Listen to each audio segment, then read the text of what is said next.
Okay, let's pray. Dear Father in heaven, we are thankful once again to be studying together, trying to understand your word, Daniel chapter 11. And there's been so many distractions through the past years that have got us off course from this study.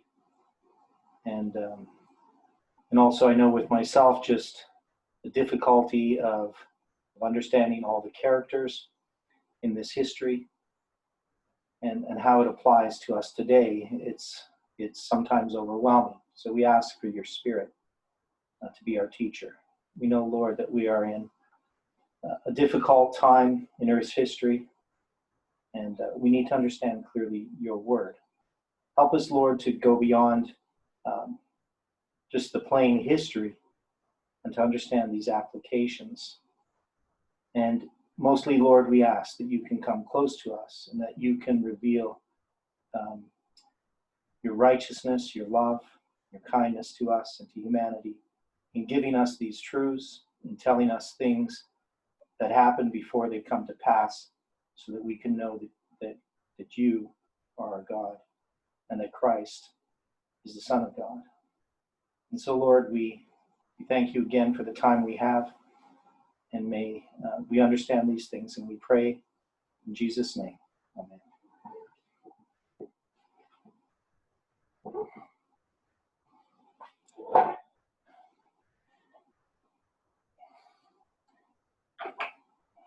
Now I'm just going to go through just a quick sort of overview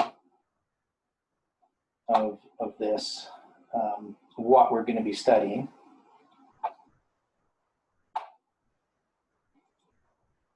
And, I've looked at the document that was put out in 2017 by, I believe, Blessings, and have tried to understand their application. And we're going to get into that a little bit by the end of this. Now, this is presentation number 10 on Leviticus 26 in the book of Daniel. And so I figure after today, we'll have 2 more studies, and then I'll be done at the beginning of July. So July 2nd or something like that. And I'm not sure what will happen, whether we'll just go over to some Sunday studies or what we will be doing, because we're going to be finishing the structure of prophetic chronology on Sundays. Might finish it this Sunday coming up. So we'll see what happens with that. We might end up having another one because we need to go. I need Stephen to present. Probably won't be a whole study, but some things dealing with the Exodus, the history of the Exodus, the chronology of the Exodus. And so those are the things that we want to get done. Also have the Friday night studies, and I finished that paper on the 777 chiasm. It's actually on the FFA website. I think I got most of the typos out of it. A few different people went through it. There's always going to be typos if I write something. And I think there's one typo that hasn't been corrected on the FFA site. They have one typo in there.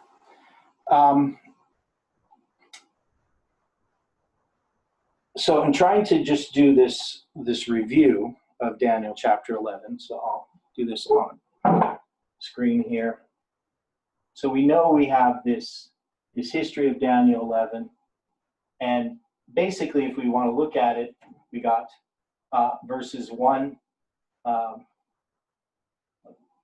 to 4. But of course, we're going to deal. This is going to kind of be split up because you have Persian history, and then you have this skip in time, and then you have Greece. And of course, that Greece is going to deal with Alexander, right? And then you're going to have this dividing of the kingdom. So when Alexander, when his horn is broken, if you want to use the language of Daniel chapter 8, you're going to have this division, which is going to result in this division of Greece. And you're going to have the king of the north versus the king of the south. So you get the north versus the south. And then at the end of this history, Rome comes into play. And the idea here is that this is all about the nations that are in contact with God's people. And then we know that we're going to have Rome is going to finally show up on the scene. It's probably not a pen. And so if we look at this history, there's different ways in which we can understand this. We know that we have the kingdoms, Babylon, Media, Persia, Greece, and Rome. And this history of Rome here, there's two ways of looking at it, because in some ways they overlap. Pagan and papal Rome overlap in some of these histories. So when you get over here. Now we know that we're taking these repeats of history. So we're taking all of this history from the past and we're applying it into the future because history is repeated. And so we've been trying to understand this history. Now where we're going to be now today is going to be with Rome. And in trying to understand this history, the problem for me is it's a very dense history. There's a lot of history of Rome. And so, you know, we often don't realize how much there is to know until you start reading about some of this history, and you could go into great detail. Now, the Bible, of course, gives us this outline and gives us all these important points that relate to our time. Now, what we're going to be dealing with, basically, is pagan Rome initially, starting in 168 BC. This is the Maccabean rebellion. And you're going to have this League of the Jews that's going to happen in 161. And it goes into effect in 158 in this history. Now, this history here is going to be dealt with twice in the book of Daniel. So it's going to talk about this history, and then it's going to go back and talk about it again. Then we also know we have in 63 BC, this is when Pompey, his army is going to besiege Jerusalem. There's a siege of Jerusalem that happens here. And this is when Jerusalem is conquered.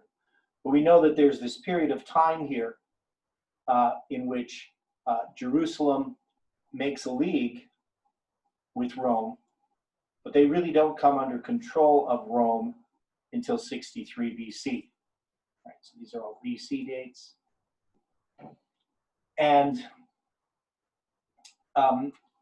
there's going to be this history in here dealing with the triumvirate. There's two of them. One's an unofficial triumvirate. Another one's an official one that lasts for 10 years. And we also know that in this history, there's going to be this event. So I'm just kind of going over a view of where we're going to be going, which is the Battle of Actium. And this is where Augustus Caesar conquers Mark Antony and gets control of all of Rome. And this is going to bring us up to Constantine's history, which is going to happen. We're not going to cover Constantine's history until next week, which is the later chapters, can't remember exactly, but basically 30 to 40 or 39. And this brings us to 330 BC. And this is a 360-year period. You have the crossover here.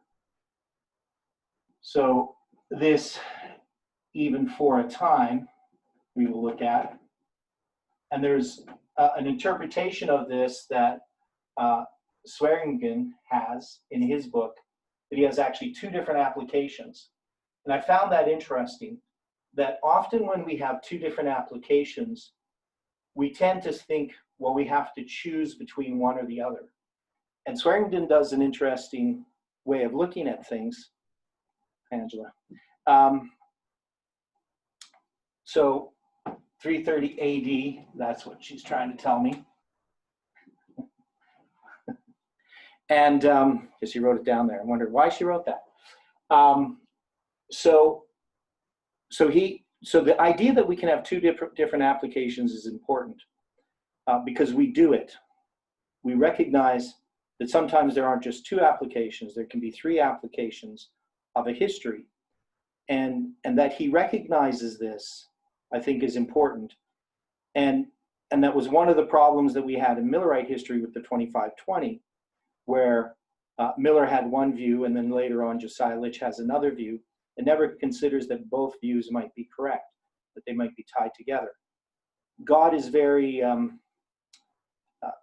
in doing Bible prophecy, I can't think of the word of it, but he's efficient in that he can have a line of Bible prophecy, have lots of different applications because of the different connections that you can make with a passage of Scripture. So sometimes there's levels, maybe that's not the right word, of understanding, but you can look into it in a deeper way. And I think that's what Swearingen has done there. But I think that we can even make a further application. And he does make an application of Daniel 11, that it has various fulfillments. So he understands that concept. Now, so in trying to understand this history here,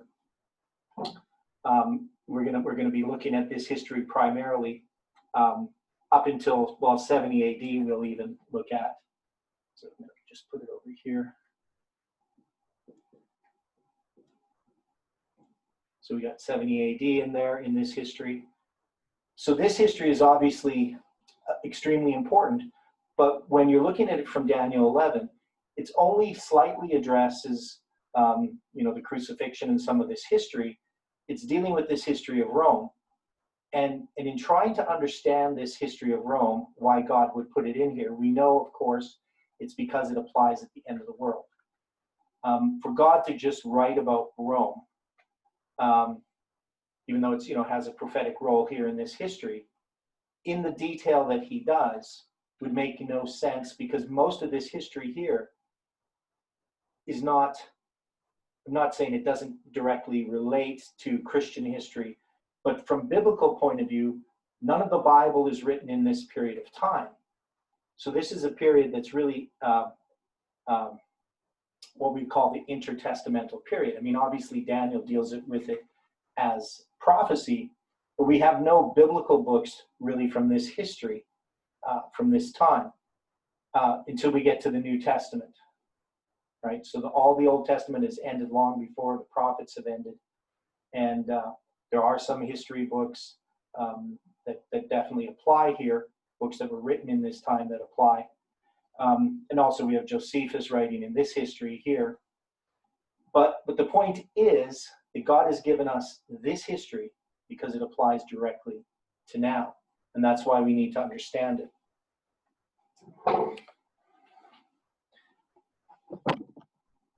So I want to go to Swearingen's book. So I'm going to bring it up. And we'll read through this.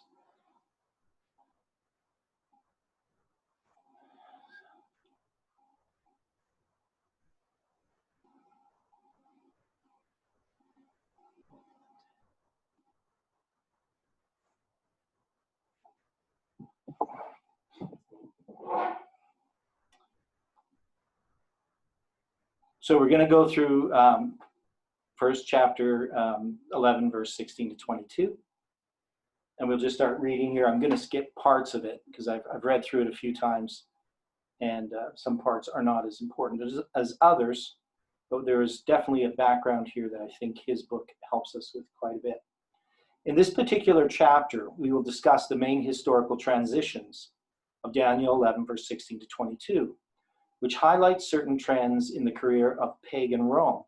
And these particular trends can be divided into four basic categories: the conquest of the Seleucid Syria and Judeo-Palestine, by Pompey the Great, the involvement of Gaius Julius Caesar in Egyptian affairs, the rise and peaceful death of Caesar Augustus, the nephew of Julius Caesar, or grandnephew of Julius Caesar, and the emergence of the vile Tiberius Caesar, Augustus's successor, who reigned as emperor when Christ was crucified. Now, a question that I have for people, because we talk about these four kings and these four emperors, so to speak. Now, we know that Pompey is not an emperor as such. And I've often tried to wondered about this in reading about this in other people's writings and watching videos, why we refer to the four emperors when there's three here. And people have asked me this question. Vespasian, how do you say his name, who was the emperor after Tiberius, was the one who was the emperor. Titus was his general when Jerusalem was destroyed in 70 AD. Now, of course, we're ending with Tiberius, and Tiberius is going to parallel Trump, as we will see. But there's, I don't understand necessarily the reason why we talk about four rather than three.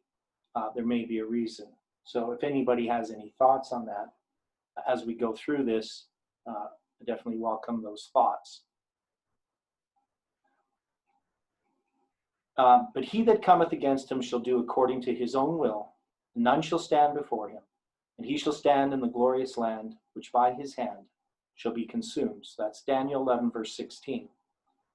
And Angela says Malachi was written in 430 BC.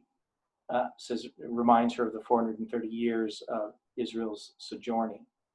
So there might be some connection with that.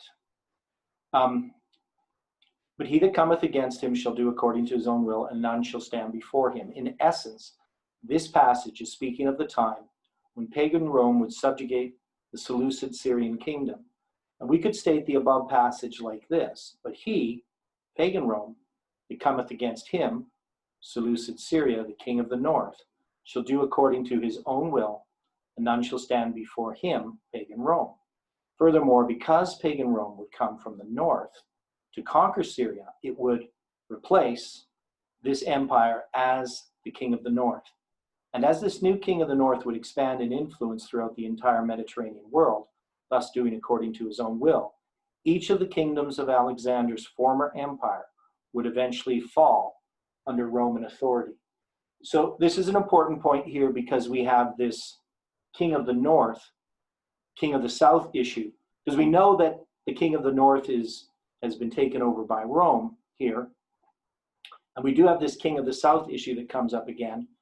And trying to understand who's the king of the north, who is the king of the south, would have to do with who has conquered what kingdom primarily, not about their actual location. So I'm just going to skip this. Okay, I should read this. So after the Roman general and consul Lucius Aemilius Paulus defeated Perseus of the Greco-Macedonia in the Battle of Pydna in 168 BC. And so that Battle of Pydna, one of those important battles. And if you know about this battle, the Battle of Pydna is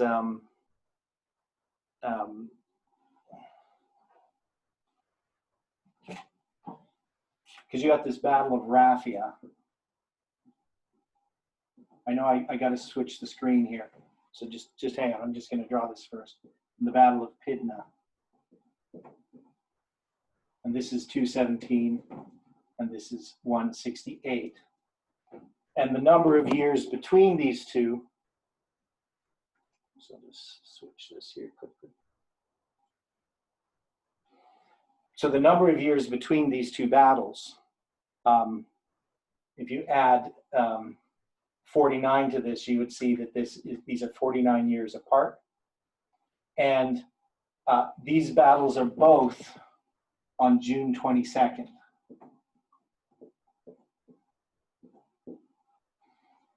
which is an important symbol. So this ties these two battles together symbolically because of this date and because of the span of 49 years. And Elder Jeff has used these dealing with the history of Trump's impeachment. So he's applied this in that context. So there's some important things there that I still don't think I fully understand. I mean, I saw this a couple of years ago, and we know that this is a symbol of midnight because it's July 21st. And midnight, July 21st and June 22nd are tied together in Millerite history.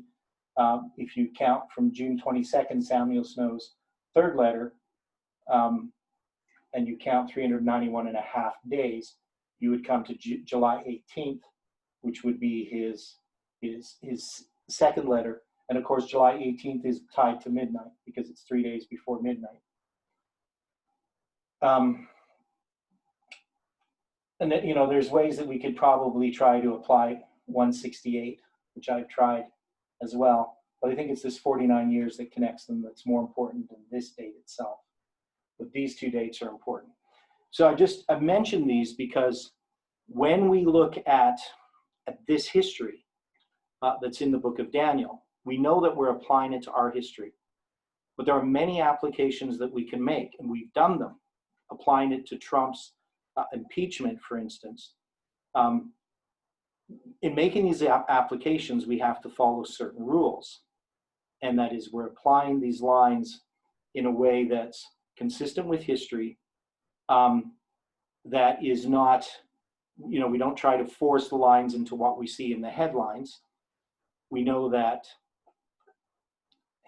these applications occur as part of a structure, and that structure is the line upon line structure. And it's also the chronological structure and the symbols that are used.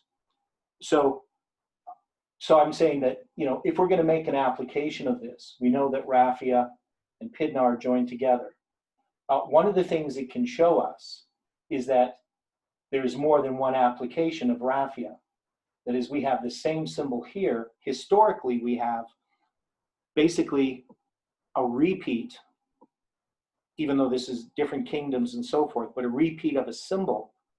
And that shows that that symbol can be repeated. And so this idea of we need one application and we have to stick with that, I think is wrong. We have to recognize that there's multiple applications that can be made. But they're also made within the structure so that they become part of the larger structure. That is, these applications aren't independent.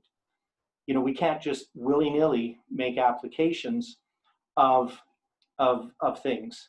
And you see that Jeff has been very careful, even when he makes the application in the way he does, it still exists within a structure.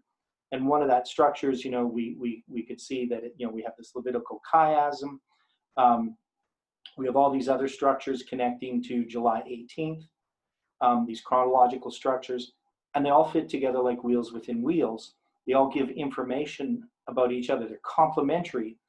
They're not contradictory to each other. They're helping us understand the bigger picture overall. And so that idea of fractals is that you can look at something in a microscopic way, and it's going to tell you something about the bigger picture overall. So, I still like the idea of wheels within wheels. Each of those wheels has to fit another wheel. And also that idea of wheels within wheels shows that it's chronological in nature, is primarily the structure that helps us to establish whether something is true, whether an application is true or not. So the chronological aspects, I think, are one of the things that's been overlooked by many people, is that they can take things and make applications. But to me, the thing that's always helped me look at something objectively is numbers, because there isn't a lot of things that you can do. You could just take something and make one thing fit. But if it doesn't fit into the overall structure will fall apart. So every time you're making an application and you're using chronology, it should make the overall structure clearer. That is, any insights, any new light should shed light on past truths and establish them, make them shine brighter. And that's what's happened all through the study of chronology, is it's made everything clear. Adventism becomes clearer, not less clear. What we believe as Seventh-day Adventists becomes more real. That is, it becomes more alive. You can see what's happening. You can see why everything was given to us as Seventh-day Adventists. It doesn't detract from that. It doesn't attack it or undermine it in any way. It supports it. So it's a little point, but it's a big point. It's something that if you miss it, you can go astray quite easily. So I'll get back to sharing this here.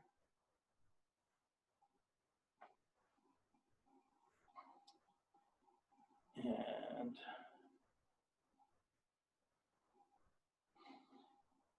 as stated in our last chapter, a Roman ambassador, Gaius Pompilius Lanius, went to Alexandria with the express purpose of forcing Antiochus IV to withdraw from Egypt.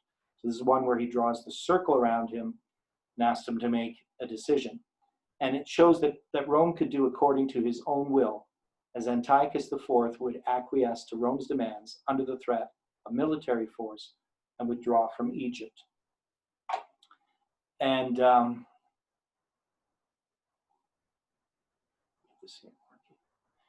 he shall stand in the glorious land, which by his hand shall be consumed.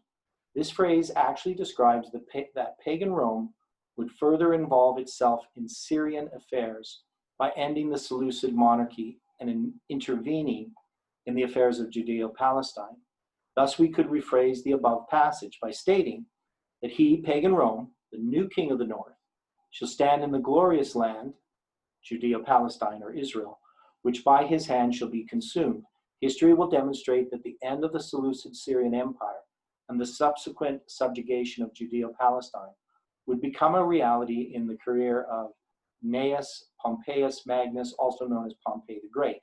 So Pompey is going to subjugate Israel. And we can see that this is this idea that pagan Rome, the king of the north, shall stand in the glorious land, has to do in part with this, which is back on the board here, the treaty that they made, an agreement that they made, Israel made with Rome. So it leads to some degree, their subjugation later on in 63 BC. Now, Pompey's history is interesting. He was a very successful commander at a very young age, and he moved up the ranks quite readily. He ended up demonstrating an amazing amount of military skill. And when he was hired to deal with the pirates in the Mediterranean, they gave him 3 years, and he accomplished that task in 3 months. So he obviously knew what he was doing. And he was given the Eastern Command, which would bring the Roman presence directly into Judean and Syrian affairs. So the question of Syria would be one of several issues that would require the immediate attention of Pompey. So what ended up happening after Judas Maccabeus is you had, there's the Hasmonean dynasty and that developed in Israel. And Pompey was dealing with these controversies or this disagreement because they were fighting over this. And there was 2 brothers, Hyrcanus and Aristobulus, which he mentions here. So they were engaged in a struggle for the throne of Judea, and both had appealed to him for support. So there's this issue, and it's not really important in the big scheme of things, but it's just an interesting detail of what was happening, some background information that was happening in Israel, in Judea. It says here, this last sentence on this, or last 2 sentences on this page, Aristobulus eventually decided to meet with Pompey and attempt to make peace with him. He offered large amounts of tribute, the submission of Judea to Roman authority in exchange for peace. Pompey agreed to these terms and also ordered Aristobulus to compel his regional governors to submit unconditionally to the Roman authority. So what's going to happen is he's going to keep making these agreements with Aristobulus, and Aristobulus is going to continue to renege on these agreements. So finally what ended up happening was that Jerusalem was besieged by Pompey. That's why it happened.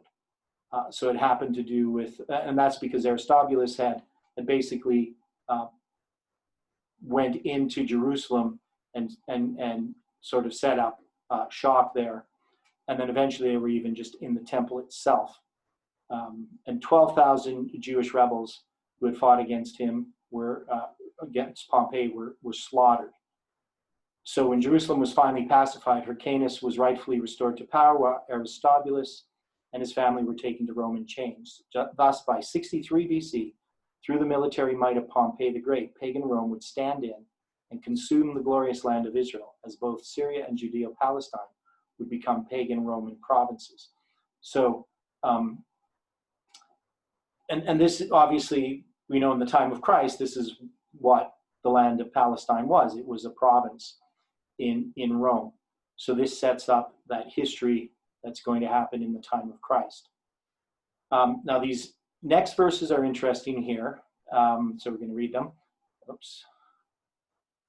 He shall also set his face to enter with the strength of his whole kingdom, and upright ones with him. Thus shall he do, and he shall give him the daughter of women, corrupting her.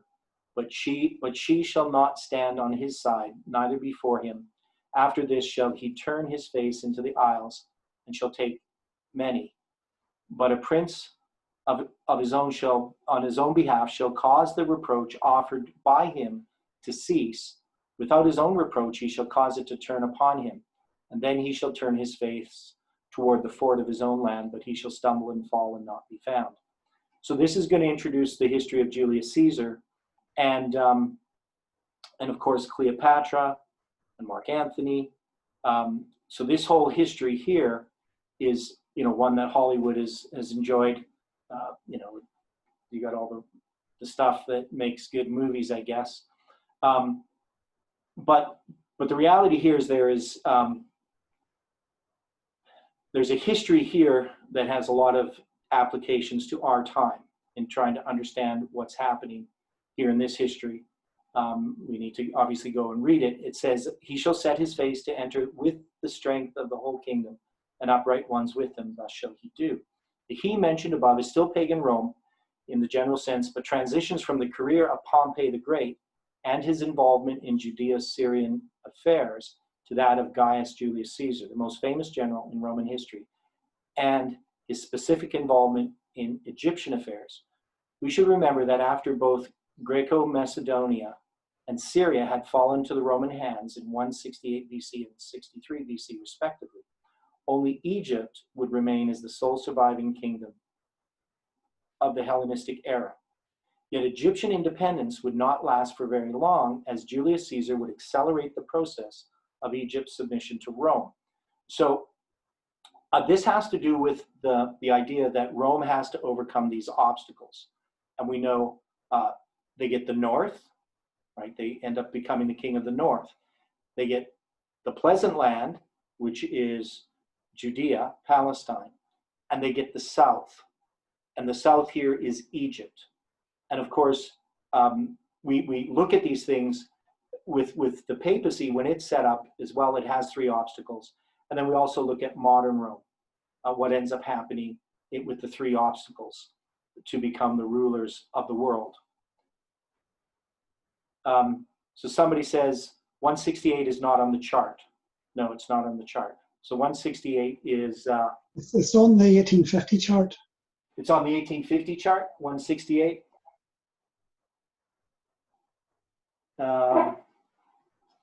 Yeah, Rome conquered the first divisions of Greece, 168. Yes, so it is on that chart, but it's not on the 1843 chart. Now, I think they might be asking about, because we have 164, 158. We talked about 161, which is, I don't know if we've talked about it, but that's, well, I did mention it here on there, which is this, the treaty between Rome and Jerusalem. and so there's disagreements about some of these dates and how you apply them. So I'm not sure if that's what was being asked about there. But anyway, we have this Egyptian independence would not last very long, as Julius Caesar would accelerate the process of Egypt's submission to Rome. So we talk about these areas, these three geographical areas that are being are obstacles that are being overcome in the setting up of Rome, setting up of the papacy, and in the setting up of modern Rome. So there's lots of information here in this book about Julius Caesar. We know quite a bit about him, probably more than, he's definitely the most famous name from Roman history that you know, if you ask anybody, they'll know Julius Caesar. Now he ends up conquering, well, in here, I guess I could read this paragraph. It turned out that the Roman Senate would alienate three of the most powerful men of Rome. So it had refused to offer Caesar a military triumph for his brilliant campaigns in the province of Spain. It also refused to ratify the territorial acquisitions secured by Pompey during his southern command, and would not grant him the land necessary to settle his military veterans. And Marcus Licinius Crassus, the richest man in Rome, had been denied a rebate on certain contracts dealing with tax collection in Asia. Thus, with the Senate as a common enemy, Caesar, Pompey, and Crassus would form an alliance called the First Triumvirate to divide and govern the empire themselves. So they combine together. Now we know that Caesar and Pompey end up being at odds with each other to some degree. So, you know, there's always these problems when you try to divide a kingdom. But you're going to see it in the Second Triumvirate much more clearly with Octavia and Mark Antony. So Augustus, Caesar Augustus, and Mark Antony. So it says here, yet after the death of Crassus at the hands of Parthia in the Battle of Carrhae in 53 BC, the relations between Caesar and Pompey would eventually deteriorate to the point of civil war. So there's this whole history of what ends up happening. So they end up having a battle. And so, you know, you can see here in the First Triumvirate, definitely a parallel to the Second Triumvirate. Now, the First Triumvirate was an unofficial agreement, but the Second Triumvirate was an official agreement that lasted for 2 5-year terms. So it's kind of interesting how Roman history is working. One of the things I think about as I was studying this Roman history is I really think a lot about American history. And, you know, in the modern world, we just kind of think of our world as sort of progressive. It's very modern. You know, we don't have all these civil wars and battles and all this drama that goes on. But yet we do. You know, if you look at the headlines of what's been happening in the United States, definitely we see just as much drama as you would have seen in ancient Rome, maybe even more, you know, because of technology and the media. So, you know, trying to look at, I guess maybe it's just me personally, I never really looked at the world this way, you know, the present world, as so similar to the past. But it definitely is. There's lots happening behind the scenes. There's all kinds of deals being made. And, you know, the world is really in such a mess. And it's all because people are seeking power. And, you know, we would think once we got rid of monarchies and so forth, that we would have, you know, sort of this peace. That's the idea that we're taught about in school, is we live in a democracy and we have the rule of law and we don't have dictators. But yet we do, because governments operate pretty much like a dictatorship. They just have a way of you might maybe call them benevolent dictators to some degree. But, you know, we live a pretty good life.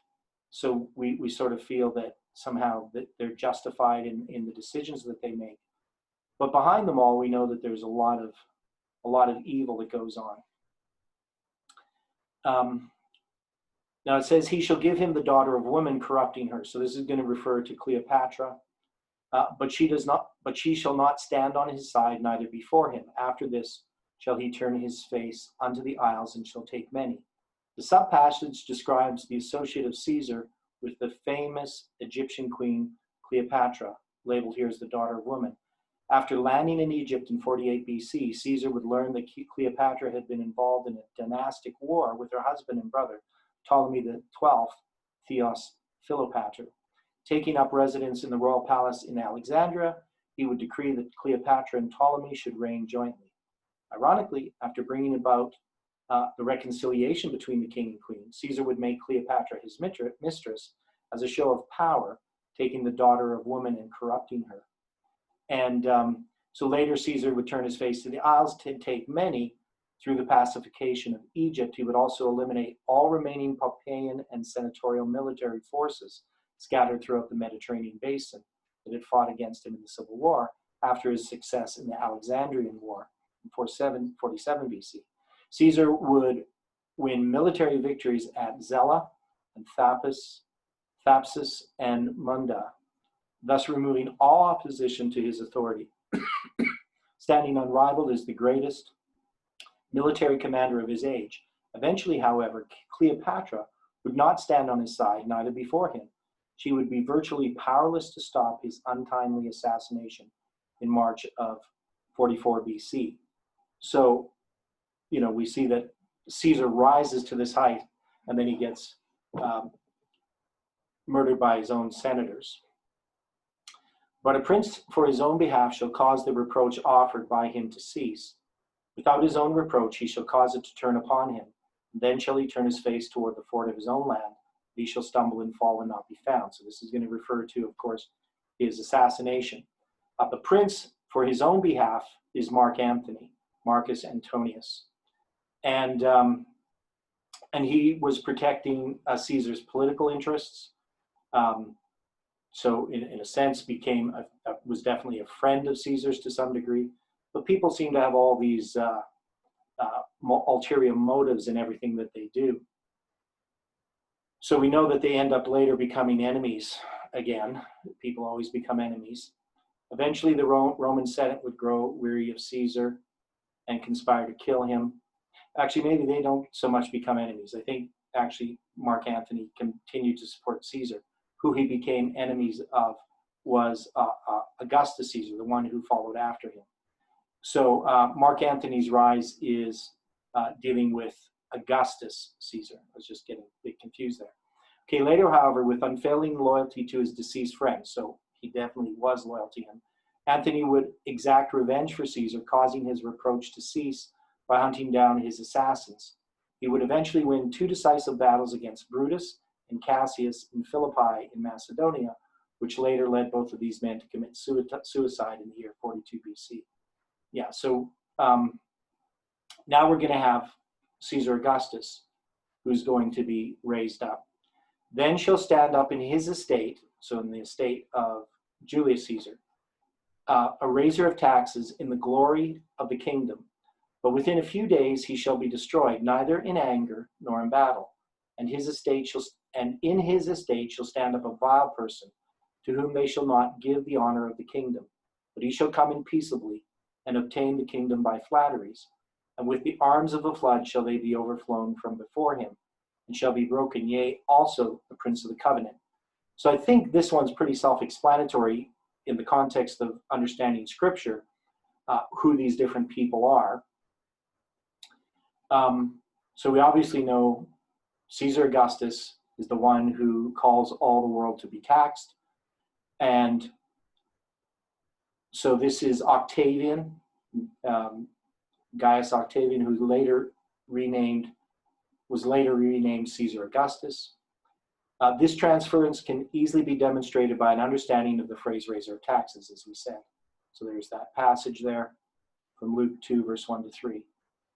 And he says you can, the sub-passage under examination can be rephrased.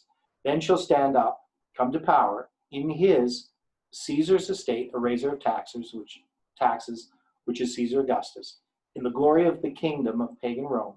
But within a few days he, Augustus, shall be destroyed, neither in anger nor in battle. He'll die a natural death. With his decisive naval victory over Mark Antony in the famous Battle of Actium. So we've mentioned that. We're going to go back and look at that history again. in the later chapters. Octavian would stand up in the glory of the kingdom by compelling the conquest of Hellenistic Egypt that had been initiated by Caesar, later renamed Caesar Augustus. Octavian would emerge as the undisputed ruler of the world and become the first official emperor recognized by the Roman Senate. The rise of Octavian and his crucial naval victory in the Battle of Actium will be discussed, as we said, in the next chapter. In his estate shall stand up a vile person, to whom they shall not give the honor of the kingdom, but he shall come in peaceably and obtain the kingdom by flatteries. After the peaceful death of Augustus, Tiberius Caesar would become the second official Roman emperor, stemming from a noble patrician family, the Claudian clan, one of the oldest and most reputable families in Rome. Tiberius Claudius Nero would grow to earn great distinction as a military commander in the Roman frontier. Initially, Augustus had believed that as the child of his wife Livia from a previous marriage, his stepson Tiberius was too vile to become emperor. Yet after the death of several successors, he would eventually adopt Tiberius as his own son and designate him to be the sole heir of the Roman throne. So Tiberius would eventually ascend to the emperorship peaceably in a natural succession after the death of Augustus, and obtain the kingdom by flatteries, receiving a fabricated and albeit artificial flattery from the Roman Senate. Yet, because he was a soldier at heart and preferred the army camp over the palace, Tiberius detested dealing with the senatorial hierarchy and never could fully adjust to political life. He did possess exceptional administrative skills that were developed through his experience as a military commander, but he didn't have the proper temperament needed to command the respect of the Senate or his subordinates in government. Thus, he would have the reputation of a vile person who would not receive this respect and honor of the kingdom, as did his predecessor Augustus. The two quotations below will confirm this observation. So they just talk about him, his character. So he's definitely somebody who lived in a state of paranoia and so forth. So I want to just draw this now on our line. So we had dealt with this history here, Pompey, Julius Caesar, and the rich guy. And then as we move through this history, we're going to see this more as we go on. But you're going to have, so we have Pompey here, but then you have Julius Caesar.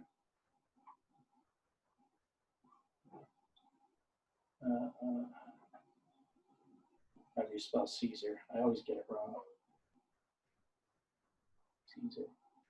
Anyway, and then you're going to have Augustus Caesar. And then you're going to have, after Augustus, over here, you're going to have Tiberius. Right, so it's in the 15th year of Tiberius Caesar that you're going to have Christ baptized. Or was it crucified? I can't remember. Anyway, we're going to have the 15th year of Tiberius Caesar in here in the history of Christ. And he's going to be the emperor until 68 AD, when you get guy's name starts with a V. So you got these emperors here, and in this history, we're also going to have a triumvirate that happens with Mark Antony and Augustus, Octavio, and another person that I can't think of. So you're going to have these two triumvirates, one that happens over in this history, one that happens in this history. And you're going to have Tiberius Caesar is this vile person. Now what we've done, so just to kind of jump ahead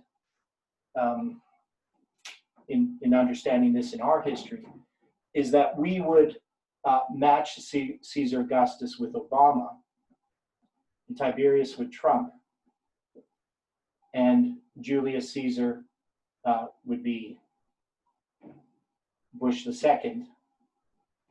Now, you know, some of these details in trying to do this, in making this application here to this history, because this is an application. I mean, we can see that obviously Augustus and Obama parallel each other. But we also remember in the story in the early part of Daniel chapter 11, that we had Trump was paralleling Xerxes, and then we had the one that is a bit of paralleling Obama was Darius, and then this would be false Smyrtus back here. So the real parallels lay here more than with these ones, because Darius is also a raiser of taxes, as was Obama, as was Augustus. And so this places Tiberius, Trump, and Xerxes in a parallel way. Now, in trying to look at these applications, which we're going to go into later on, obviously every single detail about Xerxes doesn't apply to Trump. There are ones that are important. And definitely Xerxes and Tiberius are very different from each other. But there are details about Tiberius that apply to Trump and details about Xerxes that apply to Trump. And so we can see that when you look at past lines or past histories, and you're making an application, you're going to see that past histories will all talk about the present. And that's what's important. So if you look at these here, you can see that the one tie that's here is the taxation. Now, with Tiberius and Trump, there's this aspect of the vile person. We don't see this necessarily with Xerxes, that he's a vile person in the context of how you look at Tiberius. But he definitely did some things that morally we could say are vile, but you could probably say that about almost any ruler in any time in history. There's not many rulers that are not vile. But in the context of their times, Tiberius is vile. He doesn't control the respect of the political power, and you can see that with Trump. Even many in his party did not like him. Now, of course, he's removed many people who did not like him, and how many people really still don't like Trump but are supporting him for various personal reasons until he's gone, we don't know. So that, does he have really the respect that even he appears to have with some of his supporters? Maybe not as much. So those are the the sort of applications that we've been making as we go through this history. I'm just going to get rid of these names, just leave a line there.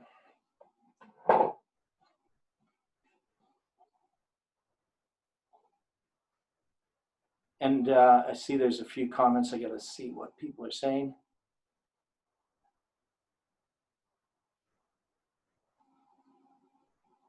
Okay, interesting thought from Angela there, if you want to read it.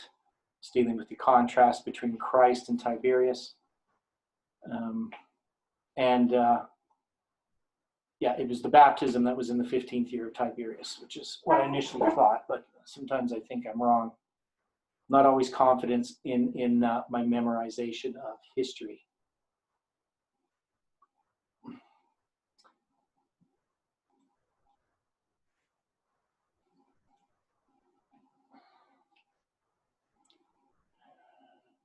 Okay, with the arms of a flood shall they be overflown from before him, and shall be broken, yea, also the prince of the covenant.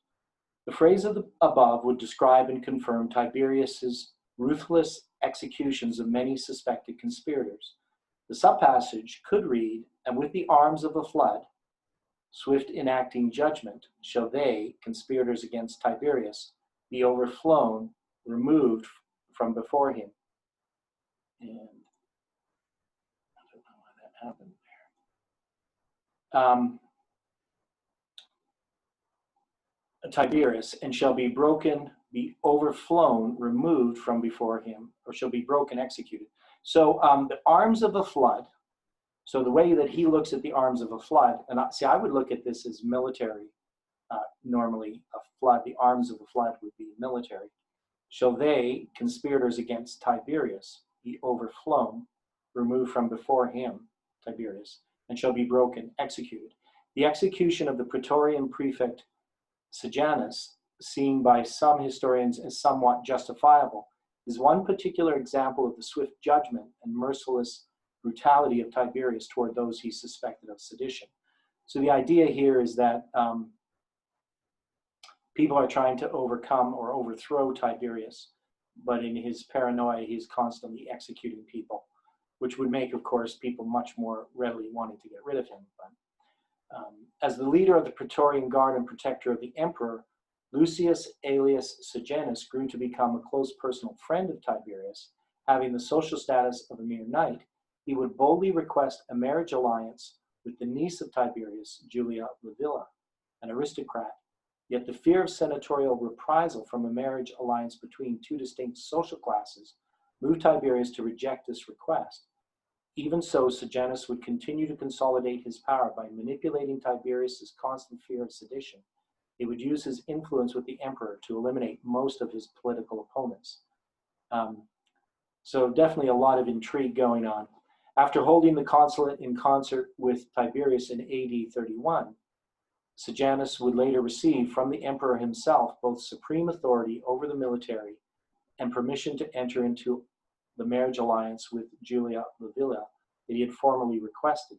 Yet because he was but a mere knight in social status, these specific appointments provoked the Senate to actions against Sejanus, as they would not tolerate being governed by one of a lesser social class.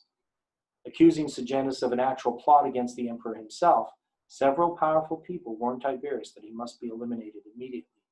Convinced that Sejanus was plotting against his throne, Tiberius secretly transferred control of the Praetorian Guard to Quintus Marco, so that the Praetorian Guard could not be used by Sejanus to defend himself. So we just see all this crazy stuff that goes on, suspicion and so forth. Now,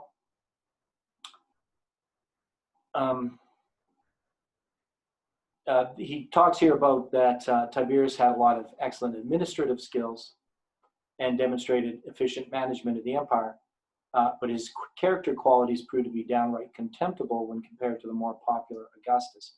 Therefore, as Adventist theologian Uriah Smith accurately observed, tyranny, hypocrisy, debauchery, and uninterrupted intoxication characterized the reign of Tiberius. And if these traits and practices show a man to be vile, Tiberius exhibited that character to perfection. So if we're trying to compare Tiberius with Trump, one thing that we see with Trump is he doesn't drink, but that doesn't mean he's not a vile person, especially in the context of any type of morality. So that's one thing we would know about Trump. So we can compare him in that way, but we can't say that Trump is an alcoholic like Tiberius was. Having established the context of his severity toward alleged conspirators, we can see that Tiberius would eventually cause the Prince of the Covenant to be broken. The Bible would clearly demonstrate that the Prince of the Covenant is none other than Jesus Christ. And since Tiberius had served as emperor from AD 14 to 37, we can easily demonstrate through the 70 weeks prophecy of Daniel 9 that Christ was crucified during the reign of Tiberius. So he just goes into a little study here on the 70 weeks for those who aren't familiar with it, which we are. Now, so he has this, so we've just covered these chapters, or this part of this chapter of Daniel 11. So he just now lays out what he had talked about in this verse. He that cometh against him, pagan Rome, subjugates Syria, becomes the new king of the north. It stands in a glorious land, that's Pompey the Great. Enter the whole kingdom is Julius Caesar in Egypt, the daughter of women, that's Caesar's Cleopatra. Stumble and fall, Caesar's assassination, raiser of taxes, that's Caesar Augustus. The vile person is Tiberius Caesar, and the Prince of the Covenant is broken, that's the crucifixion of Christ. So in some ways this is quite simple. There's just a lot of information that for me, and you need it. You need the background information to sort of understand it and put it into context. But I get confused with all these different people. Now, this is the next part of our study. And I'm just looking at the time. So we've gone an hour. We're going to go another hour. We're going to go till 1 o'clock because of my work schedule. And this is the section that was being studied in 2017, in which there was a lot of controversy on how to make applications of it. So we're going to go over this, but I'm just going to take a quick break. So I'm just going to pause the recording here.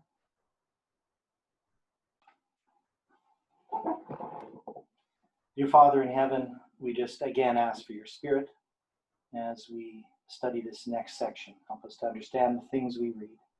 And we pray in Jesus' name. Amen.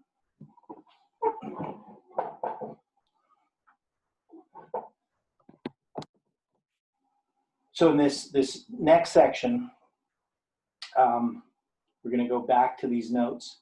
And these seem to be pretty good notes as far as covering. I don't agree with everything that he says in some of these sections, but he definitely is a little bit more readable than Uriah Smith. Though Uriah Smith is very good as well. But he just gives us some more details that you don't see in Smith's study on Daniel. So in this specific chapter, we will continue with the second part of our examination of the career of pagan Rome, as outlined in Daniel 11, verse 23 to 28. Now, there's a lot of different applications or interpretations of these passages. But he says we should realize that this passage is a definite description from pagan Roman history, and irrespective of what specific historical details in pagan Roman history one ascribes to this passage, it will not affect the overall prophetic chronology of Daniel 11. So we know that the overall prophetic chronology of Daniel 11 isn't affected. So different people interpret some of these events differently. But it's not going to affect the overall interpretation, but it can affect how we're going to make application in our time, which is one of the problems with this section, why there was different views in the movement in 2017. But basically, this whole study was shut down. Now, Elder Jeff has revived it and has been presenting on Daniel 11. He's now done video 45. I don't know if he's going to stop there because they haven't done meetings for the last couple of weeks other than the Sabbath meeting. But when we go through this, these little differences, I'll try to bring them out, and I know he brings some of them out as well, but how they make application to our time. So he says from his personal belief, these 6 chapters here, 23 to 28, offer a survey of 3 general historical trends in the history of pagan Rome as the new king of the north. So there's the history of the Judeo-Roman League. That's what it is, the league, the treaty that they made. The Roman subjugation of Syria, Judea, and Egypt. So that's the north, the Pleasant Land in the south, which would include the destruction of Jerusalem in 70 AD. So one of the things we see in this earlier history is we had the siege of Jerusalem in 63 BC, and now we're going to see the destruction of Jerusalem in 70 AD. And those two are connected. They're connected almost as a repeat of history, if we look at it. And then the resumption of warfare between the king of the north, pagan Rome, and the king of the south, Egypt, in 2 different conflicts, Caesar versus Pompey, and Octavian versus Anthony. And of course, that's going to be the Battle of Actium. So we're going to just go through this. So he gives this nice preview of what we're going to look at, and then we're going to look at it. So, and after the league made with him, he shall work deceitfully, for he shall come up and shall become strong with a small people. And after the league made with him, he just quotes this verse again. Having ended verse 22 with the crucifixion of Christ under the reign of vile Tiberius Caesar, verse 23 shows a shift to a time when the Jewish nation would enter into an alliance or league with pagan Rome. So this is basically the principle of repeat and enlarge. And I'm trying to understand, and this is a really good example of this. There's a reason why things are given in a certain way, and then you repeat and you go back and you add more details. One is because the first story is trying to give you, stories are based on themes, so it's dealing with a certain theme. But now and it leads up to the crucifixion of Christ, but now when we go back, we start to focus now on this league that was made and more details regarding Rome's relationship with the Jews. than we did in the first section. So the first section is giving us this overall sketch of these kings, these emperors, and starting with the League, and then going to the crucifixion of Christ. But now they're going to repeat this, and so this repeat and enlarge is not it's a very useful one of teaching, but it's also just the way that the Jews think of a story, and you can see it in the book of Genesis. In the beginning, God created the heavens and the earth. That's the first description. And then you have the creation of, the 6 days of creation, and God resting the seventh day. And then it goes back and it describes in detail the creation of Adam and Eve. It's a repeat and an enlarge. It's not a different story. And I think that's part of the problem here, is that some people want to move this story onward, and they will just move this into the future. They'll just move this here as dealing with the papacy, rather than looking at this as a repeat of history. So it's one of the differences in interpretation of this passage. So having ended verse 22 with the crucifixion of Christ under the reign of the vile Tiberius Caesar, verse 23 shows a shift in time when the Jewish nation would enter into an alliance or league with pagan Rome. This Jewish-Roman league was first initiated by Judas Maccabeus, who had appealed to Rome for assistance during the Jewish struggle against the forced Hellenization of Judea by the Seleucid Syrian oppressors. So this league happened in 161 BC. He had hoped that Roman assistance would intimidate the Seleucid dynasty to free its grip on Judea and help the Jewish people to eventually establish an independent nation that would be completely free of all foreign control.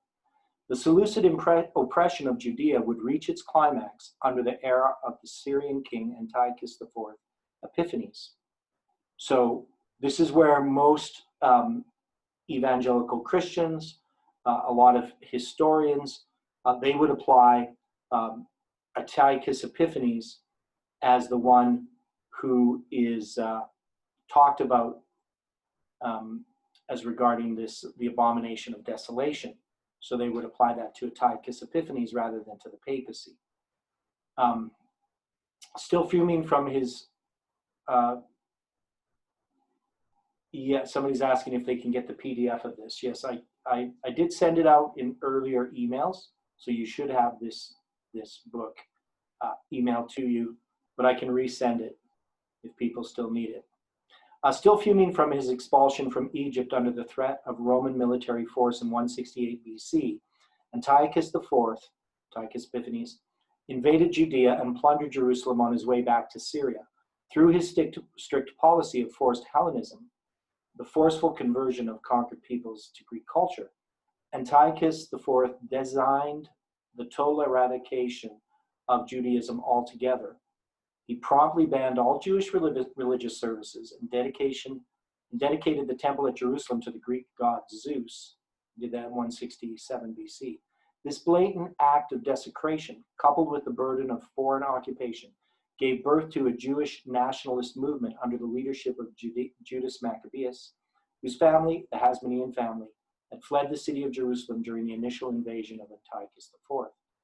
Believing that God had raised up Judas as their deliverer, Jewish nationalists rallied to support him as he organized the many fractured, scattered communities still faithful to Judaism into a powerful nationalist guerrilla army. He would launch several raids against Syrian positions and areas of Hellenized Jews that had conspired with the enemy, and later won the battles of both Emmaus and Mizpah so decisively that Jerusalem fell back under Jewish control without any resistance whatsoever. Judas promptly ordered that the city be cleansed of all pagan altars and that the temple itself be rededicated to the worship of God. So now we know that in understanding this history, that many people look at it differently than Adventists do. Now he's mentioning this history because this history is actual history, but we're not making the application that the evangelicals would in this passage that we looked at. So he's just giving some background information. He's not making the application that Antiochus Epiphanes, his desecration of the temple, is the abomination of desolation, right? But he is showing that it was during this history that the Jews made this league with Rome because of what was happening to them. Now, if we're going to make a parallel to our time, so I'm kind of jumping ahead, I started really thinking about this. In the paper, the other paper that I had sent out in connection with this study on Daniel 11 was the one that was done by Blessings in 2017. And in that paper, they're trying to lay out what's going to happen with the Seventh-day Adventist Church in making a league. And I've thought about this a bit, maybe not as much as some other people, so maybe my ideas aren't really very sound. But we've always focused upon the Seventh-day Adventist Church as making this league. But I would think that this league is not talking primarily about the Seventh-day Adventist Church. And I'm not going to go into it in detail right now, but I think that there is, when we look at, we try to parallel this history, the Roman League, I think, has other parallels that haven't been understood. So that's all I'm going to say about it right now. But we do know that this league was made. It says here, Judas appealed to the rising Roman power for assistance in their struggle against the Syrian oppression. He sent two of his closest friends, Jason and Eupolemus, to Rome as ambassadors to ask the Senate for both political and military aid to the Jewish nationalist movement in their struggle for political autonomy. As it turned out, the Roman Senate gladly offered its assistance to create a league of friendship with the Jewish nation. The famous historian Flavius Joseph quoted the specific decree as saying, the decree of the Senate concerning a league of assistance and friendship with the nations of the Jews, it shall not be lawful for any that are subject to the Romans to make war with the nation of the Jews, nor to assist those that do so, either by sending them corn or ships or money. If any attack be made upon the Jews, the Romans shall assist them, as far as they are able. And again, if any attack be made upon the Romans, the Jews shall assist them. Now, so in thinking about this, and trying to apply this in context of a Sunday law, I would think that this would refer to any Seventh-day Adventist or any person who is seeking somehow the support of the state to protect them from persecution. So, maybe an application of the Seventh-day Adventist Church in this context, we could look in the past. But I think as we start to look at this league or friendship with Rome, I think this is being made by many Seventh-day Adventists in their support of Trump. Many Seventh-day Adventists believe that Trump is their friend, that somehow he's going to protect them because he's standing up for morality and rights. And that's just my application of it, though there's more to it than that. So he says here, unfortunately, after achieving this league of friendship with Rome in 161 BC, Judas would never see the day of Jewish independence. He was eventually killed at Elasa later that same year after presumptuously charging a superior Syrian force with only a small band of faithful supporters. Yet through the influence of Rome, Jewish independence would be achieved several years later under the leadership of his younger brother Simon in 141 BC, who as the high priest and head of all Jewish military forces, established the Hasmonean dynasty. So that's how that dynasty was established. It was the younger brother of Judas Maccabeus. Yet, even after Jewish freedom from Seleucid Syrian oppression had been realized, pagan Rome would use the Jewish League to its advantage by working deceitfully to become strong with this small people. As we have discussed earlier, the complete subjugation of the Jewish nation would eventually take place under the authority of Pompey, and Rome would use this alliance to further his own political interests, not just in Judea, but in the entire coastal region of the Eastern Mediterranean area. As it turned out, by the year 30 BC, the main coastal regions of the East, namely Syria, Judea, and Egypt, were completely under Roman control. So, when it comes to this league that was made, we know that William Miller chose the year 158. And it says, in this history, that the league was made in 161. And it said the idea is that agreement or league that they made never went into effect until they utilized it or used it in 158. It's not mentioned here, the history and connection with that, but I have read it in other places. Now, one of the reasons that Miller used 158 is he applied 666 years to Rome, being the kingdom that dominated the Jews, passing on from Greece to Rome, and he used that league. And in doing so, he ended in 508 AD. And if you had 508 and 158, you get 666. Now, of course, we would argue that that's not 666 years. Now, it could be if you count it ordinally. So I don't necessarily have an argument with that. But in 159 BC, if you wanted to use that date, that was when the high priest, and I can't think of his name, Alcinous, something like that, he died. And they went 7 years without a high priest. And if you want to parallel 508 with the death of the high priest as the taking away of the daily. So on the taking away of the daily, we know that this has to do with paganism. The paganism is a counterfeit of the earthly sanctuary. And there is a 7-year period from 159 BC to 152 BC that they do not have a high priest in Jerusalem. And that would be a taking away of the literal earthly sanctuary. So there's a parallel there with 508 that gives you 666 years. Either way you look at it, this 666 years is quite important because we have 666 years from Jehoiachin's captivity to the destruction of Jerusalem in 70 AD. And we also have, even though they talk here about Jewish independence 141 BC, Judea became independent in 129 BC, completely the land of Judea. And it remained independent until 63 BC. So there's this period where Judea is independent. And if you count from 129 BC, 666 years, it brings you to 538 AD. So there's 3 periods of 666 years. So there's just different ways to count that first one that I mentioned. Now there's a couple of comments here, or questions. So this one here, it says,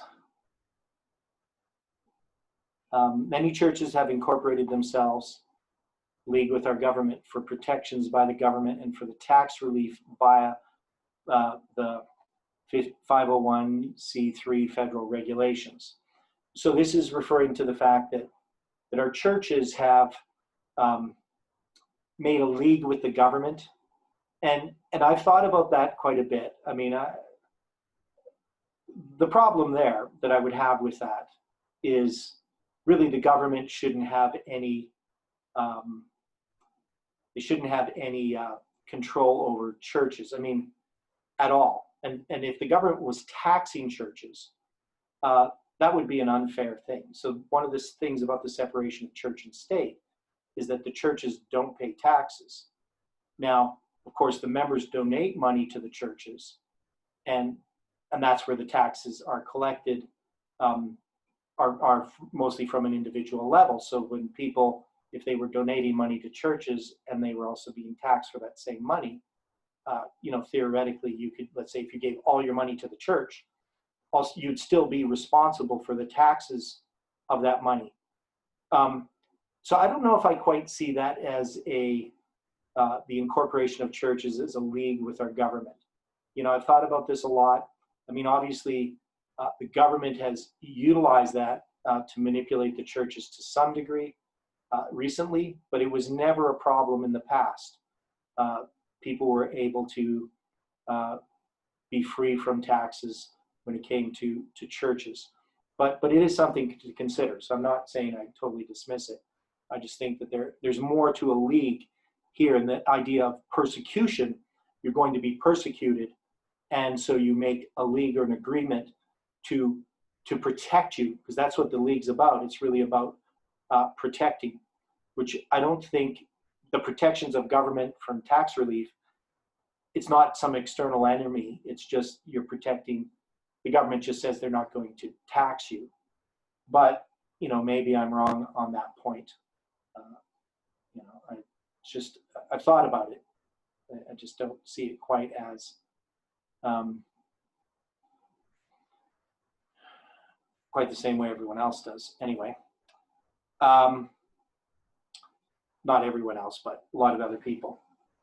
So it says, he shall enter peaceably upon the fattest places of the province, and shall do that which his fathers had not done, nor his fathers' fathers. He shall scatter among them the prey, and spoil, and riches. Yea, he shall forecast his devices against the strongholds, even for a time. So there's different ways in which this passage is interpreted. Now, the main application here, obviously this is describing pagan Rome, through the Jewish League would enter peaceably upon the fattest places of the province. As stated above, pagan Rome would use the Jewish alliance to further its own political interests in the Eastern Mediterranean basin. So that's this whole idea is that they were, and the Eastern Mediterranean basin was definitely valuable property from an agricultural point of view. This would especially be true in the case of Egypt, which is another area as well. That's part of the territory that was taken over by Octavian or Caesar Augustus. This would especially be true in the case of Egypt, as this region contained vast amounts of wealth. In fact, we will discuss later when Octavian, Caesar Augustus, finally confiscated the Ptolemaic treasury at Alexandria after his defeat of Mark Antony at the Battle of Actium. He would personally become wealthier than the entire Roman state itself. So that's a lot of wealth. I'm not sure how they measure the wealth of the entire Roman state and compare it, but that's definitely what was understood. Therefore, the Jewish League, with all of its successive renewals over time, would be a sort of entering wedge for pagan Rome to eventually incorporate Syria, Judea, and Egypt into its empire. Josephus himself had claimed to sufficiently explain the friendship and confederacy that the Jewish nations at those times had with the Romans, and referred to several instances where the Jewish League had been renewed periodically. Now, of course, Josephus is a Jew, but he's definitely a Roman, and you know, he obviously supports his country and his culture in some way, but he supported Rome. So, you know, a lot of his history, of course, is looking favorably at this league. So there's a quote there from Josephus. In another example, Julius Caesar, who had a great deal of respect for the Jewish people after their support of him during the Alexandrine War, also decreed that the Roman Senate renew their alliance with the Jewish nation.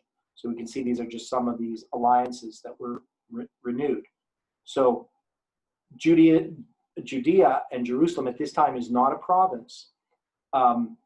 In that sense, they're independent. Now, they're connected with them, but as time goes on, that connection becomes more and more to the point where Rome takes over Palestine.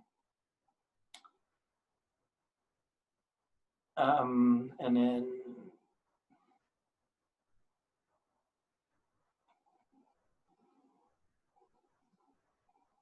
so that's just more about that. And then it says, he shall do that which his fathers have not done, nor his fathers' fathers. He shall scatter them among the prey and the spoil. So this is referring to the destruction of Jerusalem in 70 AD. Now, when Pompey had pacified Jerusalem in 63 BC, he had not destroyed the temple itself, having left the temple treasury and its furniture untouched. Yet under the command of Titus Flavius Vespasianus, so Titus, pagan Rome would do that which its fathers had not done, razing Jerusalem and the temple to the ground. In fact, in Rome itself, the Ark of Titus depicts the specific victory, showing a depiction of the actual candlestick from the temple.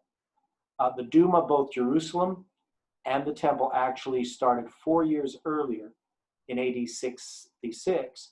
A major Jewish revolt arose against Roman authority in Judea, and the Roman commander Cestius Gallus responded by invading Judea to suppress the revolt. Now, it's just interesting here that it's 66, which I hadn't really thought about before, because we know 70 AD is a symbol of a probationary period, 70 weeks. 70 years captivity also has some probationary periods of 70 years connected with it. And we know that we already looked at the 666 years from 597 BC with the siege that's mentioned in Leviticus 26, and the siege of Jerusalem mentioned in Deuteronomy 28, which is in 70 AD. But we have this other revolt or siege, and this siege that happened in 66 during this revolt that happened there in the year 66. I just think about it as a symbol of 666, which we've already used. So just mentioning that. So after moving into an advantageous position to easily take the city, Cestius suddenly withdrew his armies for no apparent reason, retreating to the city of Antipatris. Ellen White noted that God had providentially directed this movement to give the Christians inside Jerusalem an opportunity to escape the impending destruction. Sensing a chance to inflict a serious blow on the Roman army, Jewish soldiers attacked the retreating Roman troops, inflicting heavy casualties, with Cestius himself having barely escaped. Disgusted at the performance of Cestius, the Roman Emperor Lucius Germanicus Nero would then commission a veteran military commander named Titus Flavius Vespasianus, also called Vespasian, to replace Cestus. After reinvading Judea, Vespasian had also placed himself in a perfect position to overrun Jerusalem, as did Cestius. Yet, after hearing that Nero had committed suicide, he would leave the region and turn over command to his son Titus, also called Flavius Vespasianus, after his father was eventually proclaimed the next emperor of Rome in AD 69. Titus would resume the siege of Jerusalem in the very next year in AD 70. And you can see why I get really confused with these people's names, because some of them have the same names. It's like trying to read the Dostoevsky book and you got all these Russian names. It's the same kind of problem. Can't keep track of who's who. So as it turned out, it would take Titus 5 months to penetrate the thick defensive walls that surrounded the city. With great difficulty, he would eventually overrun most of Jerusalem itself, with the exception of the temple fortification. As he planned an assault on this position, he gave specific orders that the temple was not to be harmed in any way. Yet at one point, a Jewish night attack provoked an armed response from his soldiers.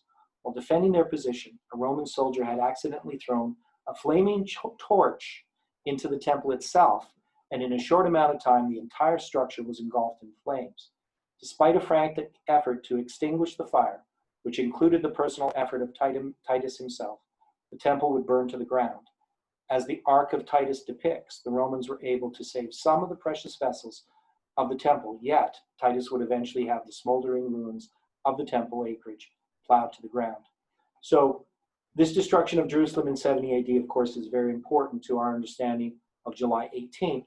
It's the first symbol, 10th day of the 5th month, the day the temple was destroyed, that we lined up with July 18th Julian, which is July 31st in 2020.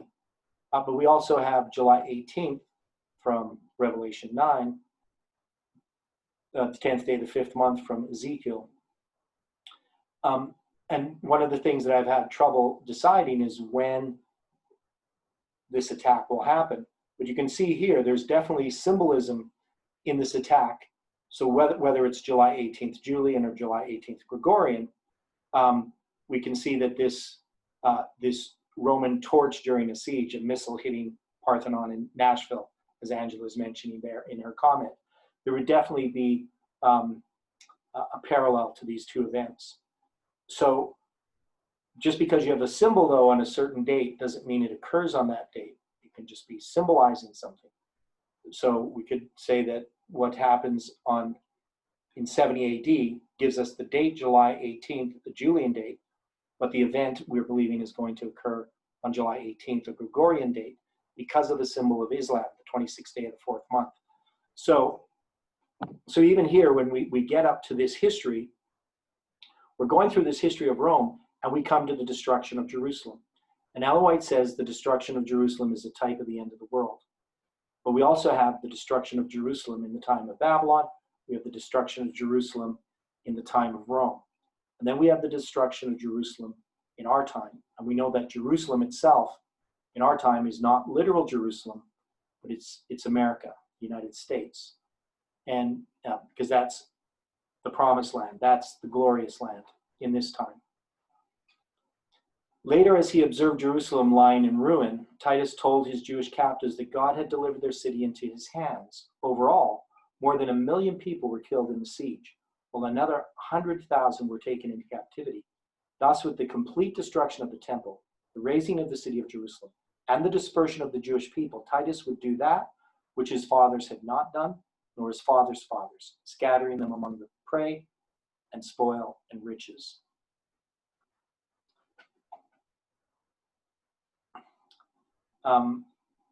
So he's going to go through all this persecution that happened under Nero, Domitian, Trajan, Marcus Aurelius, Severius, Maximinus, Decius, Valerian, Aurelian, and Diocletian, all these Roman names, which I can't remember.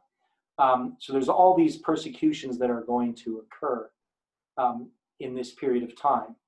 So he's going to address this idea, and this I kind of like. So he takes on this expression here from Daniel 11, even for a time.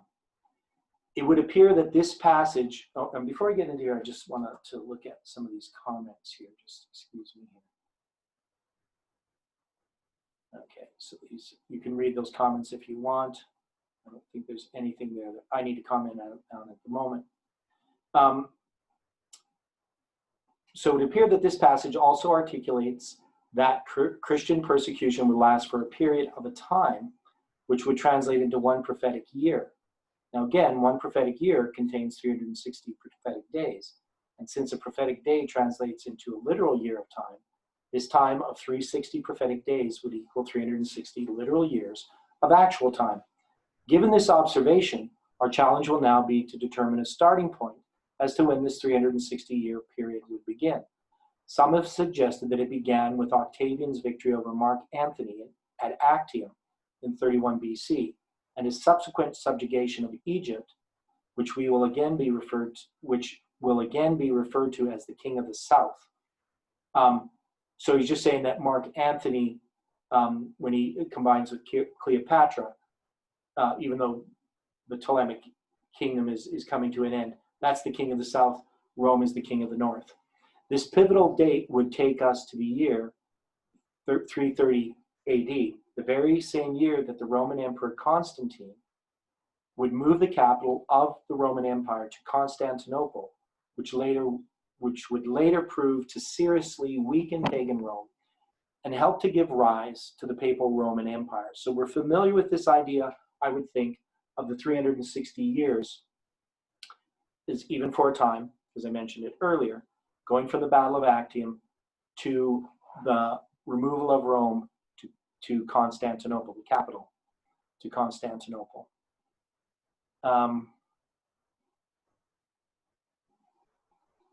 Yet in this 360-year prophecy can also be understood from the point of the end of Christian persecution under pagan Rome, which had also been achieved under the reign of Constantine. He would sign the famous Edict of Milan in AD 313, which had granted religious freedom to all Christians throughout the Roman Empire. This decree would also eventually pave the way for Christianity to become the state religion of the empire. Thus, if we use AD 313 as the end of the 360-year prophecy, it would take us back to a starting point of 48 BC, which incidentally was the very same year that Caesar had defeated Pompey in the Battle of Pharsalus and began to intervene in the affairs of Egypt. We will see that both of these perspectives are quite viable, as verses 25 to 28 will comment on the pagan Roman war with Hellenistic Egypt. So, and so this is part of, my point earlier, is that he takes these two different views and say that both are valid. And I think that that's an important point, because as we start to make applications to our time, we need to be clear that there are different applications that can be made in different contexts. And just like you can have 3 periods of 666 years, you can have 2 periods of 360 years. So you don't even have to say that it's one or the other. You can say it's both, and both are connected. So that's my point there, which I think is an important point that he's making. And he shall stir up his power and his courage against the king of the south with a great army, and the king of the south shall be stirred up to battle, and with a very great and mighty army, but he shall not stand, for they shall forecast devices against him. So he shall stir up his power and his courage against the king of the south with a great army. The he, in the above subpassage, would obviously still refer to pagan Rome, and the new king of the north, And based on our understanding of Daniel 11, 5-15, the king of the south would be Hellenistic Egypt. Yet, after Octavian Augustus finally subjugated Egypt in 30 BC, this power would lose its status as the literal king of the south. Therefore, verses 25-28 must be referring to a time when, prior to Octavian's subjugation of the region, Hellenistic Egypt would war against pagan Rome. This war did take place simultaneously with the rise of Octavian to power, and it will now prove useful to discuss a brief history of the Roman involvement in Egypt. And we can see, of course, Egypt as a symbol symbolizes the world. And the king of the north, which would be the United States in our context, that situation dealing with the world, there's lots to it that we're going to see, that ultimately our belief is that Trump, who is the president of the United States, will also be in charge of the UN. So the United States will control the UN directly. That's the understanding that we have. Whether that's correct or not, that's the way we understand it. While Pompey was in the process of subjugating Judea, Syria in 64-63 BC, he was aided by the Egyptian king Ptolemy XI, who was later driven to Rome in exile because of the revolt of Alexandria. After a usurper named Archelaus was placed on the Egyptian throne, the exiled Ptolemy XI appealed to the Roman Senate for his restoration to power in 57 BC. So there's this whole history of how this happens, and I'm just running out of time, which is why I'm reading so fast, which is probably not the best way to do things. But we're just going to find that eventually this leads to,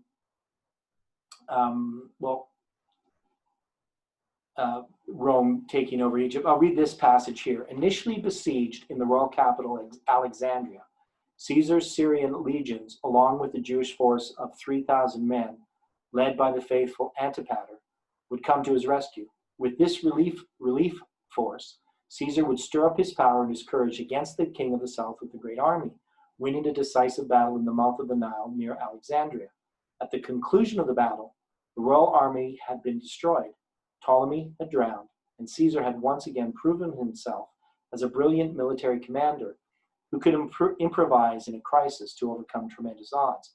Honoring the will of the late Ptolemy XI, he replaced Ptolemy XII with his brother Ptolemy XIII, also called Theos Philopator, who would also marry his sister Cleopatra and reign with her as a co-regent.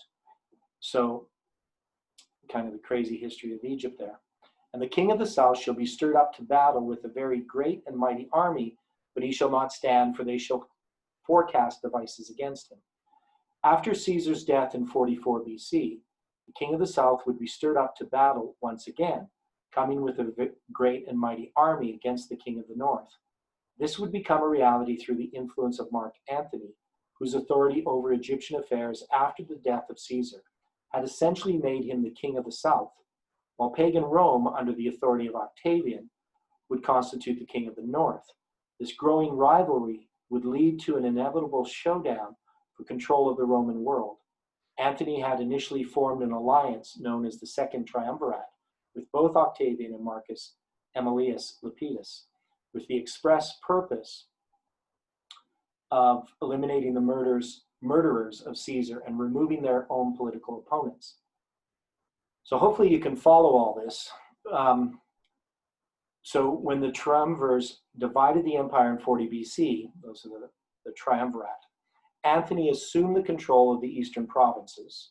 So Anthony had, and that included Egypt, thus making him the king of the south, while Octavian would retain portions of the north and west, which would include Rome itself, thus making him the king of the north. As it turned out, Anthony's involvement in Egypt would expose him to the romantic suggestions of Cleopatra, who had murdered Ptolemy XIII after the death of Caesar. Despite his marriage to Octavia, the sister of Octavian, Anthony would become romantically involved with the Egyptian queen, thus alienating Octavian and turning public favor against him in Rome. As a result, he would become increasingly dependent upon Cleopatra and the resources of Egypt for his own political support. He made matters worse when he held an excessive military triumph in Alexandria, not Rome, after his defeat of Armenia, thus strengthening public opinion in favor of Octavian. Finally, in 32 BC, he publicly broke with Octavian by divorcing Octavia, which then provoked Octavian to declare war on Egypt. At this point, Anthony became totally committed as the king of the south. Octavian's declaration of war against Egypt in behalf of pagan Rome stirred him up to battle as the king of the north with a great and mighty army.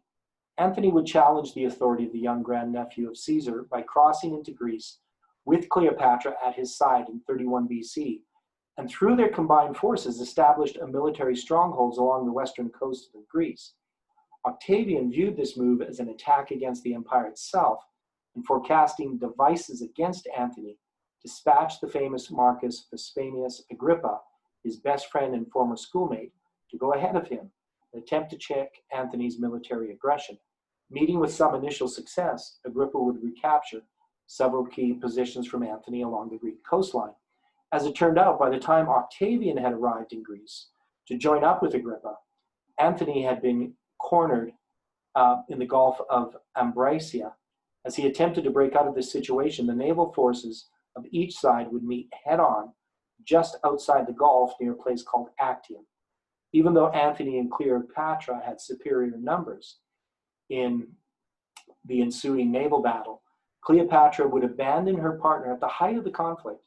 Coming to realize that Octavian had the upper hand, she would withdraw her naval forces and retreat to Egypt, leaving Anthony to suffer a humiliating defeat.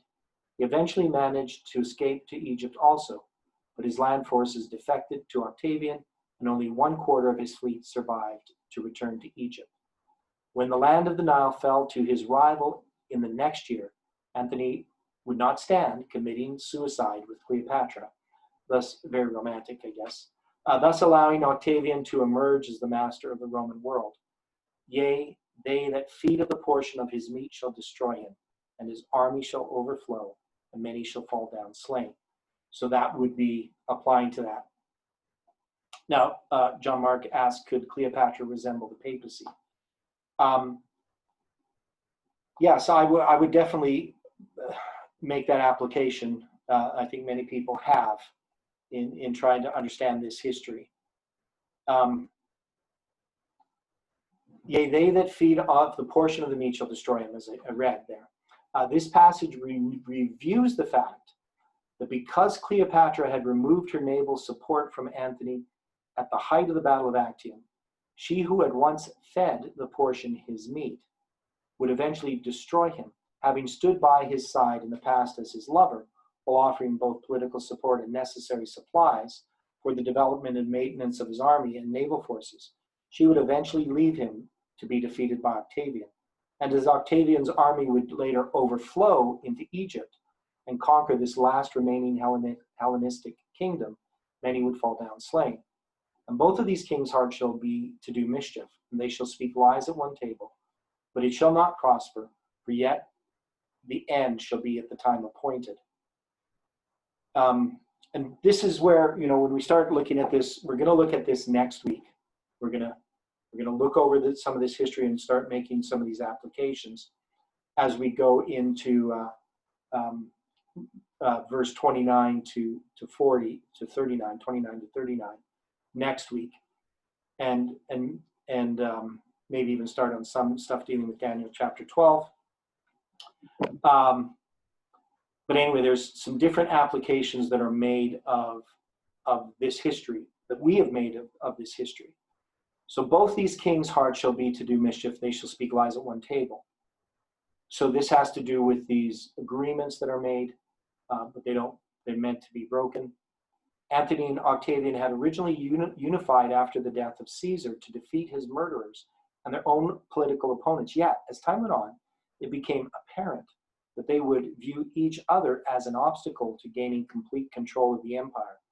Although they had met at various times to put away their differences and make peace between them, or the peace between them would be superficial at best, hidden under the garb of an imaginary friendship. Antony's involvement with Cleopatra had also aroused tremendous suspicion in Rome. Eventually, Octavian, the Senate, and the Roman citizenry at large grew to believe that Antony had fallen under the manipulation of the strong-willed Egyptian queen. In an attempt to curb his negative image, Antony renewed his friendship with Octavian, marrying his sister Octavia in 40 BC, and managed to remain clear of Cleopatra for the next 4 years. He would, however, renew his ties with Cleopatra while on an eastern campaign against Parthia, which created major friction with Octavian, not just because of the dishonor cast upon his sister from marital infidelity, but also because of a specific ceremony conducted by Cleopatra during Antony's military triumph at Alexandria. In this ceremony, Cleopatra had insulted Octavian by proclaiming Caesarion, Caesar's illegitimate son by the queen, as the rightful heir of the dead dictator. When the news of this insult had reached Rome, the populace began to view Antony with great contempt, and the Senate moved to give Octavian the authority to act against Egypt with the necessary military force. Thus, the artificial alliance between Antony and Octavian would not prosper, but come to an end at the time appointed. Through his victory at Actium and the final subjugation of Hellenistic Egypt, Octavian would eventually stand alone as sole ruler of the pagan Roman Empire. And he shall return into his land with great riches, and his heart shall be against the Holy Covenant, and he shall do exploits and return to his own land. Says Daniel 11:28. As we have discussed before, Octavian would enter Egypt with his land forces from Syria in the very next year after his victory at Actium. Upon arrival, he seized Alexandria, declared Egypt a Roman province, and promptly confiscated the treasury of the Ptolemaic dynasty, which made him richer than the entire Roman state. Also, having eliminated this last surviving dynasty from the kingdom of Alexander, Octavian made Egypt his own special province. Therefore, having emerged as the undisputed ruler of the pagan Roman Empire, Octavian would return to his land of Rome with great riches, and later be renamed Caesar Augustus, the first official pagan Roman emperor. And his heart shall be against the Holy Covenant, and he shall do exploits and return to his own land.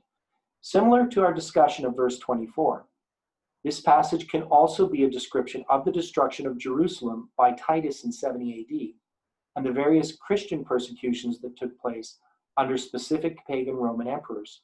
It can also apply to the brief involvement of Octavian in Judeo-Palestinian affairs after his victory at Actium.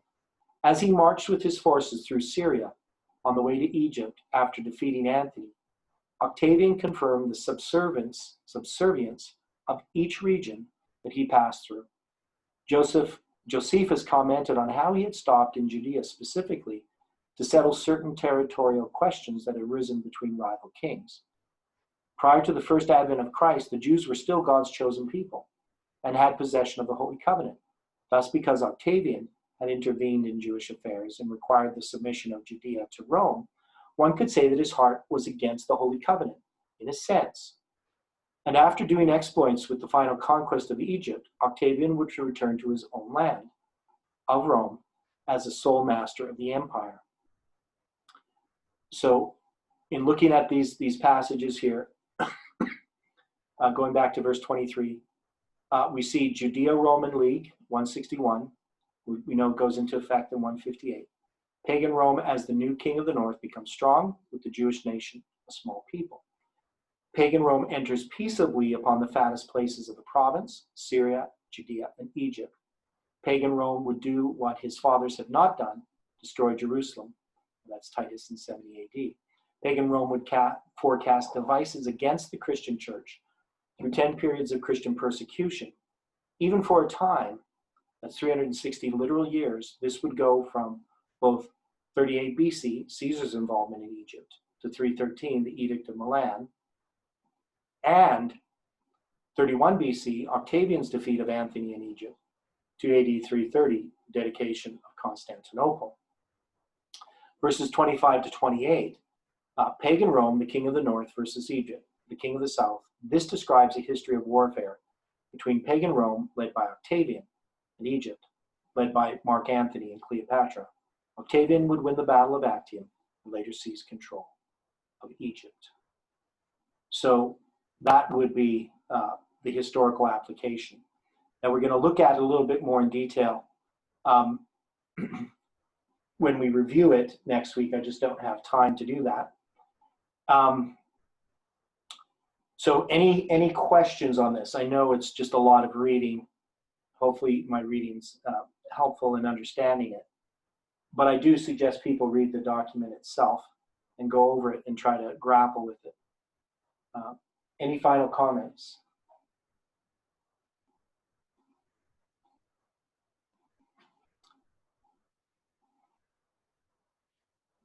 You know, I can on this chart put this other period going to 313.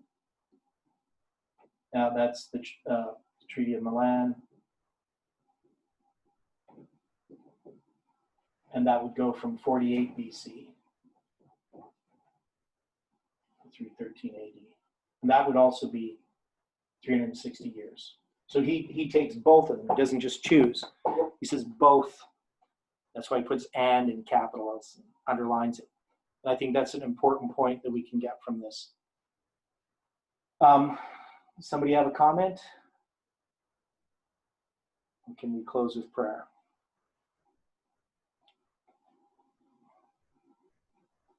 Could I draw the 666 line? Okay, so just really quickly, we have 3 different periods of 666 years. So we have 538 and 508, and the 666 years would go from 2 different dates, 159, 58, depending on which one you use, and 129 BC. This one here would line up with here. That's Judean independence, 666 years. And this one here would be the taking away of the daily. And there's 7 years here where they don't have a high priest. This is 666 years.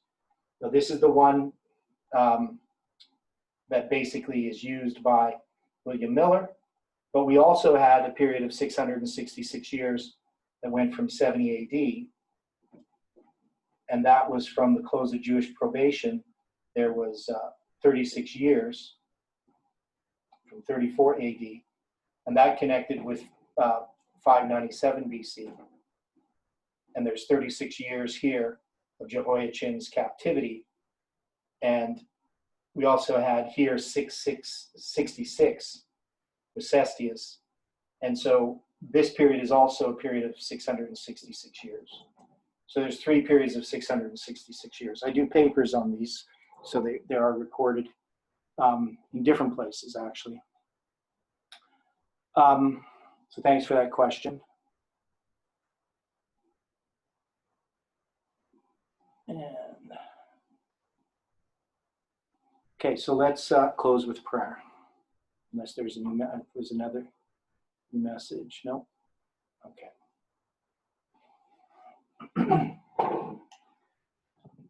Dear Father in heaven, we thank you for the time that we could have studying here together.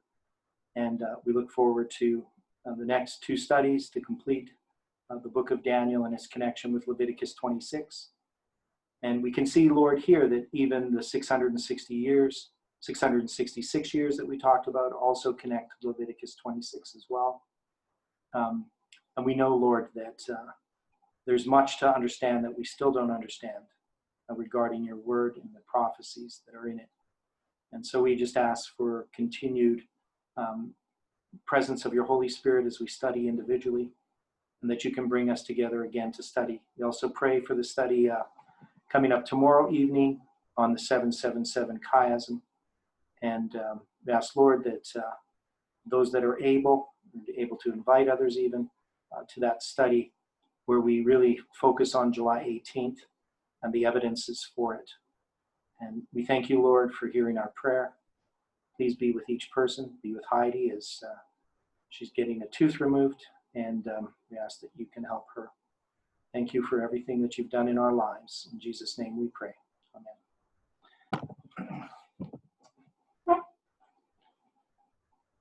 Amen.